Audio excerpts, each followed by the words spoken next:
Welcome back to my channel. Week 3 recap / review of the New York Giants versus the Washington Redskins. So, first thing, let's talk about the offense. So I thought our offense, when we were up 21-9, I thought our offense looked as good as it's looked in years. We were putting up touchdowns instead of field goals.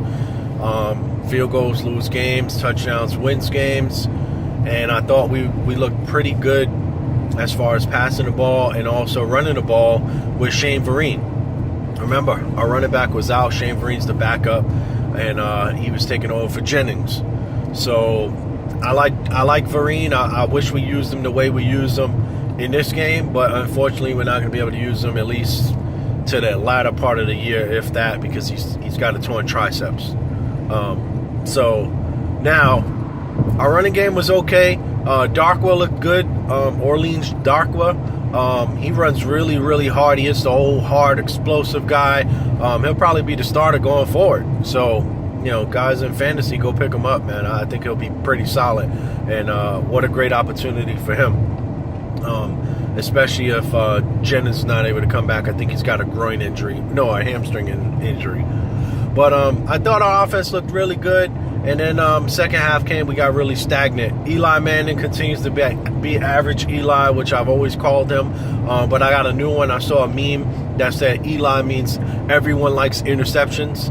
So Eli means everyone likes interceptions. And that's pretty funny to me. And I think I'll start using everyone likes interceptions when I refer to him going forward, probably for the rest of his career. But staying on the Eli Manning bandwagon for a minute. So that last interception, obviously threw it in front. The guy made a great play, the defender, but he should have led Vereen a little further out, or he should have lobbed it a little further to get it over the top. But that would have definitely got us in the field goal range for a win. I was actually, prior to that interception, gonna probably start hashtagging Eli for MVP because he's played pretty damn good. But back to average Eli. Threw 2 interceptions, had a fumble. I mean, he fumbles damn near every game. That's nothing new. But we'll see, man. The New York Giants, they have the potential to be really good. I don't think they'll win the division. I said that from week 1. I think the Eagles will win the division because they just have better players. But when you look at these teams, they both lack depth. And whoever is able to stay the healthiest is probably going to win the division based on the first 3 weeks of what I saw. With that said, injuries. Jennings out. I don't know when he's coming back. Shane Vereen out for the season. Eli Apple injured with a hamstring injury.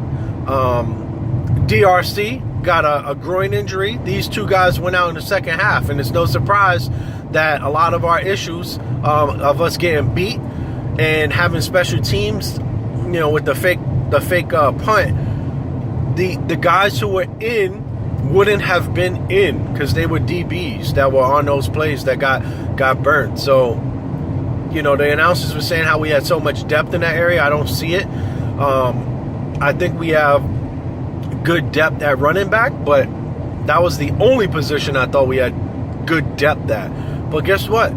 Brandon Jennings is hurt. I don't know when he's coming back. And Shane Vereen's out for the season. So our depth, for me, I thought we only had depth in one area, and that area is already depleted.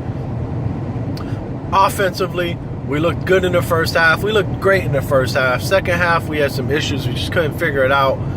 The Redskins, you know, deserve all the credit for that. As the game was going on, I kept getting a little bit worried more and more as the game went on because the Redskins looked like they had all the momentum, and we didn't. And it came back to bite us in the butt. Defensively, we looked good in the red zone, I would say. The Redskins had a lot of yards in the first half, but when the red zone counted, we were able to hold them and hold them to field goals. We looked great. Second half, not the same story. The Redskins scored a lot more on us, but they really were able to march up and down the field. And this is one of the problems that I think Steve Spagnuolo defense has, because his main objective is to rush 4 guys and to hope he gets pressure and to cloud everything where nobody gets beat over the top and he stays everything in front of him and everything underneath. The problem with that is eventually you do get beat. We got beat right down the middle.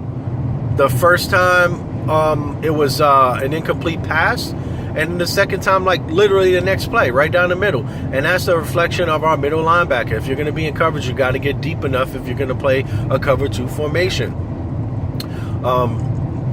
The Redskins really played solid. Kirk Cousins looked good. Eli Manning was on fire in the first half. He was like 13 to 16 at one point. I'm like, damn, this 74% completion percentage might be real this year. But he wound up getting, I think 32 or 41, which is, that's almost 75% or 70%. So he's still in that range, but he was killing it really in the first half. But back to our defense, we got 2 injuries, obviously, and I'm sure there's a bunch of other guys banged up.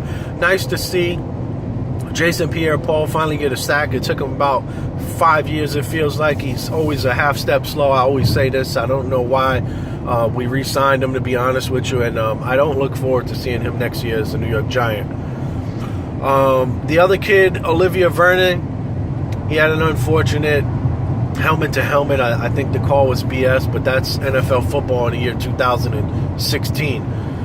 And our special teams, I can't say it was good because you got beat on a fake punt. Unfortunate. It was a big play in the game that led to Washington points. Overall, I think the Giants, if you were to tell me they would be 2-1 at this point in the year, I'd take it because we haven't been 2-1 in forever.